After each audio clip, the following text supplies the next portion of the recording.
Guys, happy lunchtime. Dinuguan yung ulam namin. Luto ni Papa.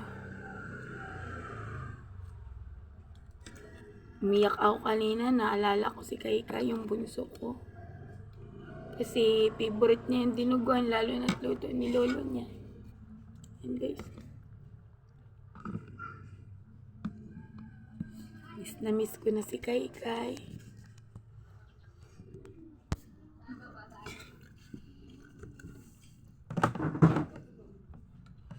Kain po tayo.